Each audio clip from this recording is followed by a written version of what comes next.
ನಿರ್ಜನವಾದ ಪ್ರದೇಶದಲ್ಲಿ ಒಂದು ಬಸ್ ವೇಗವಾಗಿ ಹೋಗ್ತಾ ಇತ್ತು. ಬಸ್ನಲ್ಲಿ ಕೆಲವೇ ಪ್ರಯಾಣಿಕರು ಇದ್ರು. ಅದೇ ಬಸ್ನಲ್ಲಿ ರಾಹುಲ್ ಎಂಬ ಒಬ್ಬ ಪ್ರಯಾಣಿಕ ಇದ್ದ. ಅವನು ಯಾವ್ದೋ ಕೆಲ್ಸಕ್ಕೆ ಪಾಲಂಪುರಕ್ಕೆ ಹೋಗ್ತಿದ್ದ. ಇದ್ದಕ್ಕಿದ್ದಾಗೆ ಬಸ್ ನಿಂತು ಬಿಡತ್ತೆ. ಏನಾಯ್ತು? ಬಸ್ ಯಾಕೆ ನಿಲ್ಲಿಸ್ದೆ? ನನಗನ್ಸುತ್ತೆ ಬಸ್ ಹಾಳಾಗಿರ್ಬೇಕು ಅನ್ಸುತ್ತೆ ಸರ್. ಬೆಳಿಗ್ಗೆ ಅಷ್ಟರಲ್ಲಿ ಸರಿ ಹೋಗುತ್ತೆ. ಮತ್ತೆ ಇಲ್ಲಿ ಕೇವಲ ಕಾಡಿದೆ ಅಷ್ಟೇ, ಯಾವುದೇ ಮೆಕ್ಯಾನಿಕ್ ಕೂಡ ಸಿಗಲ್ಲ. ಪಾಲಂಪುರ ಇಲ್ಲಿಂದ ಇನ್ನೂ ಎಷ್ಟು ದೂರ ಆಗುತ್ತೆ? ಕೇವಲ 10 ಕಿಲೋಮೀಟರ್ ಅಷ್ಟೇ. ಡ್ರೈವರ್ ಮಾತುಗಳನ್ನ ಕೇಳಿ ರಾಹುಲ್ ಮೂಡ್ ಹಾಳಾಗೋಗತ್ತೆ. ಅವನು ಕೋಪದಿಂದ ಡ್ರೈವರ್ಗೆ ಹೇಳ್ತಾನೆ, ಆದ್ರೆ ನಾನು ಬೆಳಿಗ್ಗೆ ತನಕ ಈ ಬಸ್ಸಲ್ಲಿ ಇರಕ್ಕಾಗಲ್ಲ. ಪಾಲಂಪುರ ಇಲ್ಲಿಂದ ಕೇವಲ 10 ಕಿಲೋಮೀಟರ್ ದೂರ ಅಷ್ಟೇ ಇರೋದು. ನಾನ್ ನಡ್ಕೊಂಡೇ ಹೋಗ್ತೀನಿ. ಅದು ಚಳಿ ತುಂಬಾ ಇದೆ ಸರ್, ನೀವು ತುಂಬಾ ದೂರ ಹೋಗಕ್ಕಾಗಲ್ಲ. ಮತ್ತೆ ಈ ಜಾಗ ತುಂಬಾ ಭಯಾನಕವಾಗಿದೆ. ಇಲ್ಲಿ ರಾತ್ರಿ ಸಮಯದಲ್ಲಿ ಚಿತ್ರ ವಿಚಿತ್ರ ಘಟನೆಗಳು ನಡೆಯುತ್ತೆ.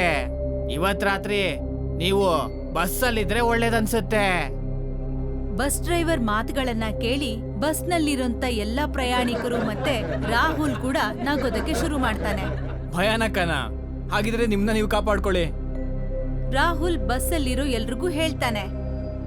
ನಿಮ್ಮಲ್ಲಿ ಯಾರಾದ್ರೂ ನನ್ನ ಜೊತೆ ಬರ್ಬೇಕು ಅಂತಿದ್ರೆ ಬರ್ಬಹುದು. ರಾಹುಲ್ ಮಾತುಗಳನ್ನ ಕೇಳಿ ಬಸ್ನಲ್ಲಿದ್ದ ಇಬ್ರು ಪ್ರಯಾಣಿಕರು ಅವನ್ ಜೊತೆ ಕೆಳಗಿಳಿತಾರೆ. ಬಸ್ ಡ್ರೈವರ್ ತುಂಬಾ ಅಸಹನೆಯಿಂದ ಜೋರಾದ ದನಿಯಲ್ಲಿ ಅವರಿಗೆ ಹೇಳ್ತಾನೆ, ನಿಮ್ ಕತೆನೂ ಅದೇ ಆಗುತ್ತೆ ಸರ್. ಬೇರೆಯವ್ರಿಗಾಯ್ತಲ್ಲ ಅದೇ. ಯಾರು ಕಾಪಾಡಕ್ಕಾಗಲ್ಲ ನಿಮ್ನ. ಇಲ್ಲಿವರೆಗೂ ಆ ರಸ್ತೆಯಿಂದ ಜೀವಂತವಾಗಿ ವಾಪಸ್ ಬಂದಿರೋರು ಯಾರು ಇಲ್ಲ. ಇನ್ನೂ ತಡವಾಗಿಲ್ಲ, ವಾಪಸ್ ಬಂದ್ಬಿಡಿ.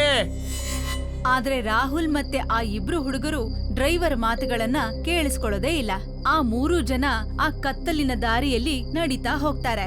ನಾವು ಬಸ್ಸಲ್ಲಿ ಇದ್ದಿದ್ರೆ ಚೆನ್ನಾಗಿರ್ತಿತ್ತು ಅನ್ಸುತ್ತೆ. ತುಂಬಾ ಚಳಿ ಆಗ್ತಾ ಇದೆ ಹೊರಗಡೆ. ಮತ್ತೆ ನಂದೇ ಅಂತೂ ತುಂಬಾನೇ ಸುಸ್ತಾಗಿದೆ. ನನ್ ಕೈಲಿ ನಡ್ಕೊಂಡು ಹೋಗಕ್ಕಾಗಲ್ಲ. ಸರಿಯಾಗಿ ಹೇಳ್ತಿದ್ಯಾ. ಮೊದ್ಲೇ ಅಷ್ಟ್ ದೂರ ಬೇರೆ ಟ್ರಾವೆಲ್ ಮಾಡ್ಕೊಂಡ್ ಬಂದ್ವಿ. ನಾವು ಆ ಡ್ರೈವರ್ಗೆ ತಮಾಷೆ ಮಾಡ್ಬಾರ್ದಾಗಿತ್ತು. ಇವಾಗ ನಾವು ವಾಪಸ್ ಹೋದ್ರು ಕೂಡ ಡ್ರೈವರ್ ಅದೇ ಅನ್ಕೋತಾನೆ ನಾವು ದೆವ್ವಗಳಿಗೆ ಹೆದರ್ಕೊಂಡು ವಾಪಸ್ ಬಸ್ಸಿಗೆ ಬಂದ್ವಿ ಅಂತ. ಅಯ್ಯೋ, ಅವನ್ ಮೇಲೆ ತಮಾಷೆ ಮಾಡ್ಲಿಲ್ಲ ಅಂದ್ರೆ ಬೇರೆ ಏನ್ ಮಾಡಕ್ಕಾಗುತ್ತೆ? ಅವನ್ ಹಾಗೆ ಮಾತಾಡ್ತಿದ್ನಲ್ಲ. ಆ ಮುಟ್ಟಲ್ಲ ಡ್ರೈವರ್ ಎಲ್ಲಾ ಪ್ರಯಾಣಿಕರಿಗೂ ಭಯ ಹುಟ್ಟಿಸ್ತಾ ಇದ್ದ. ಇಲ್ಲಿ ಯಾವ್ದಾದ್ರು ಗೆಸ್ಟ್ ಹೌಸ್ ಅಥವಾ ಹೋಟ್ಲ್ ಸಿಕ್ಕಿದ್ರೆ ಚೆನ್ನಾಗಿರ್ತಿತ್ತು. ರಾತ್ರಿ ಅಲ್ಲೇ ಕಳಿಬಹುದಾಗಿತ್ತು. ಆದ್ರೆ ಇಲ್ಲಿ ಎಲ್ಲಾ ಕಡೆ ಅಂತೂ ಕತ್ಲೆ ಬಿಟ್ರೆ ಬೇರೆ ಏನು ಕಾಣಿಸ್ತಾ ಇಲ್ಲ. ಆಗ ಆ ನಿಶ್ಶಬ್ದತೆಯಲ್ಲಿ ಒಬ್ಬ ಟಾಂಗಾವಾಲ ತನ್ನ ಟಾಂಗಾ ತಗೊಂಡು ಅವ್ರ 3 ಜನರ ಮುಂದೆ ಬಂದು ನಿಲ್ತಾನೆ.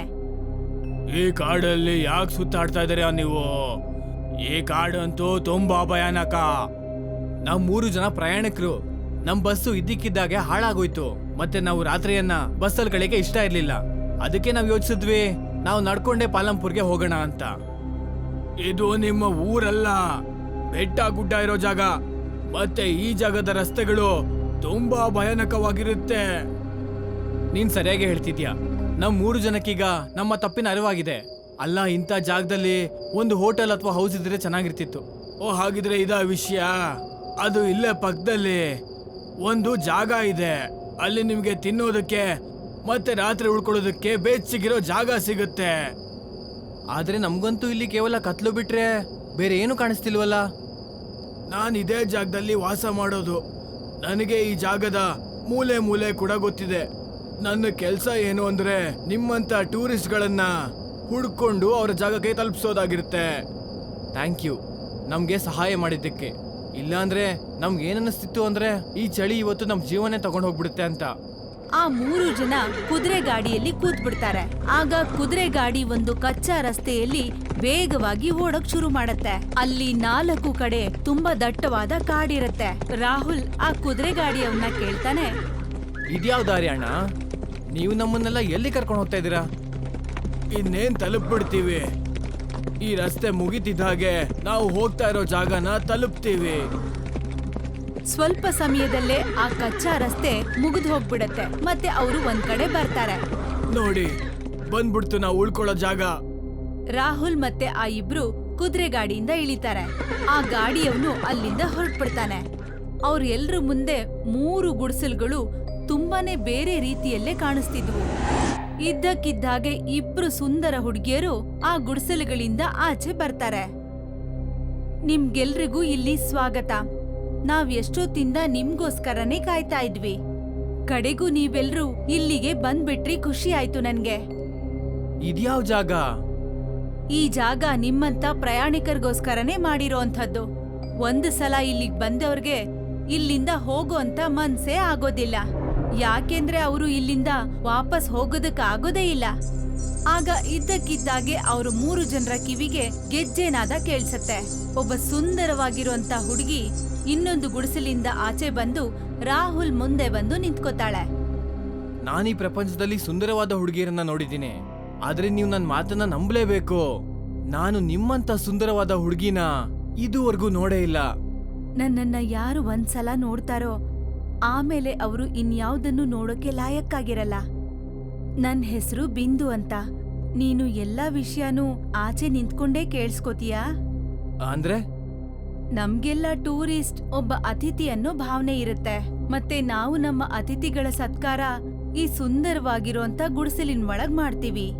ನನಗ್ ನಂಬಿಕೆ ಇದೆ ಈ ನಮ್ಮ ಗುಡಿಸಲು ನಿಮ್ಗೆ 5 ಸ್ಟಾರ್ ಹೋಟೆಲ್ಗಿಂತ ತುಂಬಾನೇ ಇಷ್ಟ ಆಗತ್ತೆ ಅಂತ. ರಾಹುಲ್ ಒಂದು ರೋಬೋಟ್ ತರ ಅವಳ ಹಿಂದೆ ಹಿಂದೆ ಹೊರಟ್ಬಿಡ್ತಾನೆ. ಉಳಿದ ಆ ಇಬ್ರು ಕೂಡ ಸಮೂಹಿತ ಅವಸ್ಥೆಯಲ್ಲಿ ಆ ಹುಡುಗಿಯ ಹಿಂದೆ ಗುಡಿಸಲ್ ಒಳಗಡೆ ಹೋಗ್ಬಿಡ್ತಾರೆ.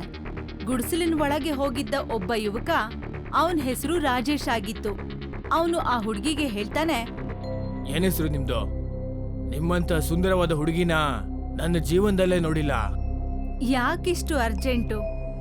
ಈ ಮಾತನ್ನ ಹೇಳಿ ಆ ಹುಡುಗಿ ರಾಜೇಶನ ಹೃದಯದ ಮೇಲೆ ಪ್ರೀತಿಯಿಂದ ಕೈ ಇಡ್ತಾಳೆ. ಆ ಹುಡುಗಿಯ ಕಣ್ಗಳು ಬಲ್ಪಿನ ಹಾಗೆ ಮಿನುಗ್ತಾ ಇರುತ್ತೆ. ಆ ಹುಡುಗಿ ತನ್ನ ಚೂಪಾದ ಉಗುರುಗಳನ್ನ ರಾಜೇಶನ ಹೃದಯದ ಒಳಗೆ ಇಳಿಸ್ಬಿಡ್ತಾಳೆ. ಆಗ ಜೋರಾಗಿ ರಾಜೇಶ್ ಕಿರುಚ್ಕೊಳ್ಳೋದಕ್ಕೆ ಶುರು ಮಾಡ್ತಾನೆ. ಆ ಹುಡುಗಿ ರಾಜೇಶನ ದೇಹದಿಂದ ಅವನ ಹೃದಯನ ತೆಗೆದ್ಬಿಡ್ತಾಳೆ. ಸಿಕ್ಬಿಡ್ತು ಇವತ್ತಿನ ಊಟ. ಇವತ್ತು ಇದರಿಂದ ನನ್ನ ಹಸಿವು ತೀರುತ್ತೆ. ಮತ್ತೆ ಉಳಿದವರ ಸ್ಥಿತಿ ಕೂಡ ಹೀಗೆ ಆಗತ್ತೆ. ಇವನ ಸ್ಥಿತಿ ಹಾಗೆ. ಸ್ವಲ್ಪ ಸಮಯದಲ್ಲೇ ಆ ದಟ್ಟ ಕಾಡಿನ ವಾತಾವರಣ ಬೇರೆ ವ್ಯಕ್ತಿಗಳ ಕಿರ್ಚಾಟದಿಂದ ಕಂಪಿಸಕ್ಕೆ ಶುರುವಾಗತ್ತೆ. ಅವರಿಬ್ಬರ ಕಿರ್ಚಾಟದಿಂದ ರಾಹುಲ್ ಸಂಮೋಹನ ಅವಸ್ಥೆಯಿಂದ ಆಚೆ ಬರ್ತಾನೆ. ನಾನೀ ಗುಡಿಸ್ಲೊಳಗಡೆ ಹೇಗ್ ಬಂದೆ? ನಿಮ್ಮ ಮನ್ಸಿಂದಾನೆ. ಇಲ್ಲಿ ಕೇಳಿಸ್ತಾ ಇರೋ ಕಿರಿಚಾಡೋ ಶಬ್ದ ಯಾರ್ದು? ಇದು ಅದೇ ಇಬ್ರು ದಡ್ರ ಕಿರ್ಚಾಟ. ಯಾರು ನಿನ್ ಮಾತ್ ಕೇಳ್ಕೊಂಡು ಇಲ್ಲಿಗ್ ಬಂದ್ರಲ್ಲ ಅವ್ರದು. ಈಗ ಅವರಿಬ್ರು ತಮ್ಮ ಗುರಿ ತಲುಪಿದ್ದಾರೆ. ಈಗ ನಿನ್ನ ಸರ್ದಿ. ಯಾರ್ ನೀನು? ಮತ್ತೆ ನೀನ್ ಏನ್ ಹೇಳೋಕ್ ಬರ್ತಿದ್ಯಾ? ಇದ್ದಕ್ಕಿದ್ದಾಗೆ ರಾಹುಲ್ನ ಗಮನ ಆ ಹುಡುಗಿಯ ಕಾಲ್ ಮೇಲೆ ಹೋಗತ್ತೆ. ಅದನ್ನ ನೋಡಿ ರಾಹುಲ್ನ ಮುಖ ಬೆವರಿಂದ ತುಂಬ ಹೋಗತ್ತೆ. ಅವಳ ಕಾಲು ಉಲ್ಟಾ ಇತ್ತು. ಯುವತಿ ತರ ಕಾಣ್ತಾ ಇದ್ದ ಬಿಂದು ಒಬ್ಬ ಮುದುಕಿ ಮತ್ತೆ ಭಯಂಕರವಾಗಿ ಕಾಣಿಸೋಕ್ ಶುರುವಾಗ್ತಾಳೆ. ಯಾರ್ ನೀನು? ಮತ್ತೆ ನನ್ನಿಂದ ಏನ್ ಬೇಕು ನಿನಗೆ? ಆ ಭಯಂಕರ ಮುದಿ ಹೆಂಗ್ಸು ತುಂಬಾ ವೇಗವಾಗಿ ಬಂದು ರಾಹುಲ್ನ ಕುತ್ತಿಗೆಯನ್ನ ಹಿಡ್ಕೋತಾಳೆ. ನನಗೆ ನಿನ್ನ ಹೃದಯ ಬೇಕು. ಇದೇ ನನ್ನ ಊಟ. ಜನರ ಹೃದಯ ತಿಂದು ನಾನು ಯುವತಿ ಮತ್ತೆ ಜೀವಂತವಾಗಿರ್ತೀನಿ. ನಿಮ್ಮಂತ ಮೂರ್ಖ ಪ್ರಯಾಣಿಕರೇ ನಮ್ಗೆ ಶಿಕಾರಿಗಳಾಗಿರ್ತಾರೆ. ರಾಹುಲ್ ಅವಳನ್ನ ತಳ್ಳಿಬಿಡ್ತಾನೆ. ಮತ್ತೆ ವೇಗವಾಗಿ ಓಡ್ತಾ ಆಚೆಗೆ ಬಂದ್ಬಿಡ್ತಾನೆ. ಆಚೆ ಈಗ ಗುಡಿಸಲುಗಳ ಬದಲಾಗಿ ಪಾಳ್ ಬಿದ್ದಿರೋಂತ ಜಾಗ ಆಗಿರುತ್ತೆ. ನೋಡ್ತಿದ್ದ ಹಾಗೆ ಆ ಪಾಳ್ ಬಿದ್ದ ಜಾಗದಿಂದ 3 ಭಯಂಕರವಾಗಿ ಕಾಣುವಂತ ಸ್ತ್ರೀಯರು ಸೀದಾ ಬಂದು ರಾಹುಲ್ನ ಮುಂದೆ ನಿಂತು ಬಿಡ್ತಾರೆ. ಅಯ್ಯೋ ದೇವ್ರೆ, ನಾನ್ ಎಲ್ಲಿ ಬಂದ್ ಸಿಗಾಕೊಂಡೆ? ಇದರರ್ಥ ಆ ಬಸ್ ಡ್ರೈವರ್ ಹೇಳಿದ್ ಒಂದೊಂದು ಮಾತು ಕೂಡ ಸತ್ಯ.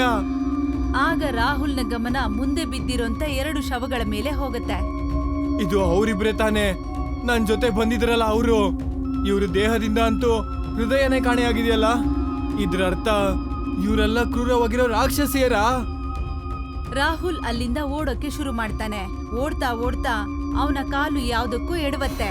ಮತ್ತೆ ರಾಹುಲ್ ಕೆಳಗಡೆ ಬೀಳ್ತಾನೆ. ಅವನ ಕಿವಿಗಳಿಗೆ ಕೇಳಿರೋಂಥ ಯಾವ್ದೋ ಒಂದು ದನಿ ಕೇಳಿಸತ್ತೆ. ಎಲ್ಲಿಗೆ ಓಡೋಗ್ತಿದ್ದೀರಾ ಸಾಹೇಬ್ರೆ? ಇಲ್ಲಿಂದ ಯಾರು ಕೂಡ ಜೀವಂತವಾಗಿ ಹೋಗಕ್ಕಾಗಲ್ಲ. ರಾಹುಲ್ ಎದ್ದು ನಿಂತು ಬಿಡ್ತಾನೆ. ಆಗ ಆ ಕುದುರೆ ಗಾಡಿಯವನ ಮುಖ ಕೂಡ ಭಯಂಕರವಾಗಿ ಕಾಣುತ್ತೆ. ಆದ್ರೆ ರಾಹುಲ್ ಮತ್ತೆ ಎದ್ದು ತುಂಬಾ ವೇಗವಾಗಿ ಅಲ್ಲಿಂದ ಓಡೋಕೆ ಶುರು ಮಾಡ್ತಾನೆ. ಇದ್ದಕ್ಕಿದ್ದಾಗೆ ರಾಹುಲ್ ತಲೆ ತಿರುಗಿ ಕೆಳಗಡೆಗೆ ಬಿದ್ದ್ಬಿಡ್ತಾನೆ. ಕೆಲವು ಗಂಟೆಗಳ ನಂತರ ರಾಹುಲ್ ಕಣ್ಬಿಡ್ತಾನೆ. ಆಗ ಅವನು ಬಸ್ ಅಲ್ಲಿ ಇರ್ತಾನೆ. ಅವನು ನೋಡ್ತಾನೆ ಎಲ್ಲ ಪ್ರಯಾಣಿಕರು ಅವನ್ ಸುತ್ತ ಇರ್ತಾರೆ. ರಾಹುಲ್ ನಡುಗುವಂತ ದನಿಯಲ್ಲಿ ಎಲ್ಲ ನಡೆದಿರೋ ಘಟನೆಯನ್ನ ಡ್ರೈವರ್ಗೆ ಹೇಳ್ತಾನೆ. ನಾನ್ ನಿಮ್ಗೆ ಬೇಡ ಅಂತ ಹೇಳಿದ್ದೆ ಸರ್, ಆದ್ರೆ ನೀವು ನನ್ನ ಮಾತನ್ನ ಕೇಳಲೇ ಇಲ್ಲ. ನಿಮ್ಮಿಂದಾಗಿ ಪಾಪ ಆ ಇಬ್ರು ಪ್ರಯಾಣಿಕರು ತಮ್ಮ ಪ್ರಾಣನ ಕಳ್ಕೋಬೇಕಾಗೋಯ್ತು. ನೀವು ಸಿಟಿಯವರು ಓದಿದ ತಕ್ಷಣ ನಿಮ್ನೆ ನೀವು ದೊಡ್ಡವ್ರು ಅನ್ಕೋತೀರಾ. ಇವಾಗ ನೋಡಿ ಎಂತ ಸ್ಥಿತಿ ಬಂತು ಅಂತ. ಈ ಪ್ರಪಂಚ ರಹಸ್ಯಗಳಿಂದ ತುಂಬ ಹೋಗಿದೆ, ಆದ್ರೆ ನೀವುಗಳು ಮಾತ್ರ ವಿಜ್ಞಾನನೇ ಸರಿ ಅಂತ ಅನ್ಕೋತೀರಾ. ಆದ್ರೆ ನಿಜ ಏನು ಅಂದ್ರೆ ವಿಜ್ಞಾನ ಎಲ್ಲಿ ಮುಕ್ತಾಯ ಆಗುತ್ತೋ ಅಲ್ಲಿಂದ ಈ ಕೆಟ್ಟ ಶಕ್ತಿಗಳ ಆಟ ಶುರು ಆಗುತ್ತೆ. ಆದ್ರೆ ಇದೆಲ್ಲ ಏನಾಗಿತ್ತು? ಮತ್ತೆ ಆ ಭಯಂಕರವಾಗಿದ್ದ ಹುಡುಗಿ ಯಾರು? ಆ ಹುಡುಗಿರು ಕ್ರೂರವಾಗಿ ಸಾಯಿಸುವಂತ ರಾಕ್ಷಸಿಯರು. ಹೇಳ್ತಾರೆ ಬಿಂದು ಅಂತ ಒಂದು ಸುಂದರವಾದ ಹುಡುಗಿ ವಾಸ ಮಾಡ್ತಾ ಇದ್ಲು. ಹಾಗೆ ಅವಳಿಗೆ ಇಬ್ರು ದಾಸಿಯರು ಕೂಡ ಇದ್ರು.